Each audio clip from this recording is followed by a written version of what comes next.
The next question from Afia, India. Is COVID-19 a punishment from Allah or is it a test?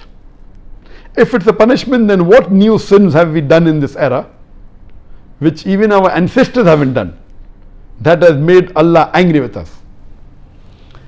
Let me first tell you the basic guideline and outline, that whenever there is a calamity, whether it be an epidemic, whether it be a pandemic, whether it be floods, whether it be rains, whether it be an earthquake, any calamity, it can either be a punishment or it can be a test. If the people are sinful, then most probably this is a punishment for them. In that same area, there may be people who are very good, who are very pious, who may be praying 5 times a day, may be following the ahkam of Allah subhanahu wa ta'ala and the Prophet, and even they are affected. So in such cases, if you are on the straight path and are not doing any sins, then this calamity, it's a test for you. So at the same time, that same calamity can be a punishment for some people, can be a test for some people. If you are on the straight path, it's a test, and Allah is testing you, that if Allah is giving you difficulties, yet do you worship Allah or not? Yet do you thank Allah or not? So these calamities are a reminder to us to get you closer to Allah subhanahu wa ta'ala. So it can be both. So you yourself can decide whether this calamity is a punishment or a test. If you are far away from the deen, if you are breaking the laws of Allah subhanahu wa ta'ala and our Messenger Muhammad sallallahu alaihi wasallam, if you are away from the sunnah, then be sure this is a punishment. If you are on the straight path, you are offering 5 times salah, you have given the zakat, you are fasting, you are following the 5 pillars and all the ahkam of the Quran, then rest assured that this is a test for you. And as the beloved Prophet Muhammad said, it's mentioned in Sahih Bukhari, volume number 7, hadith number 5734.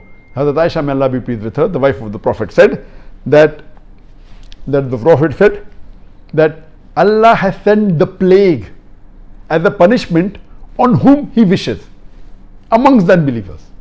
But for the believers, it is a blessing.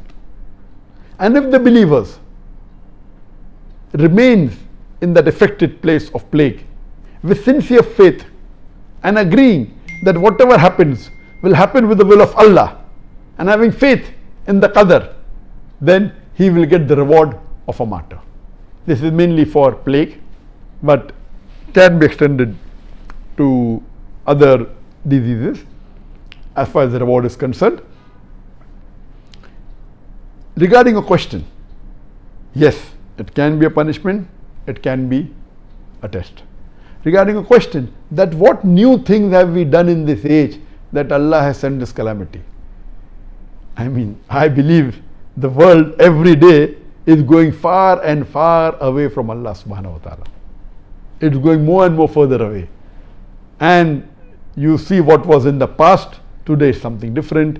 The fayashi is increasing, the obscenity is increasing, the zina is increasing, homosexuality is increasing, and you see that there are many of the signs of the Akhir Zaman.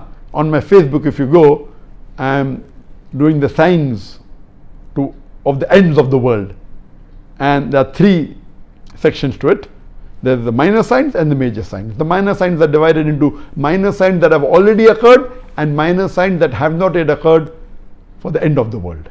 I finished the minor signs that have already occurred and minor signs that have not occurred. Inshallah, after Ramadan, I'll continue with the major signs of the end of the world, and there are 10 major signs which have got sub signs in it. And as the hadith says that there will be time when women would be clothed but would appear naked. They'll wear clothes, but actually they'll not be wearing clothes. You know, and you find now today people, the ladies wearing dresses, they are so short, most of the body is seen, they were transparent and all these things. So there is so much of fayash, there's so much of obscenity, there's so much of, and it's become more public. Previously, yes, maybe it was done on an individual level, it was done on a society level, but not in all over the world. Today, you can see on the television channels, you can see on the social media, you can see on the Facebook, you can see on the YouTube. So it has increased to epidemic level, or sorry, pandemic level, because all the social media is available throughout the world. Therefore, I'm saying pandemic level. And we pray to Allah subhanahu wa ta'ala that may He keep away from all these major sins and also the minor sins, and save us from the punishment of Allah subhanahu wa ta'ala, and let us have faith in Allah subhanahu wa ta'ala, and let this be a test for us so that we come closer to Allah subhanahu wa ta'ala.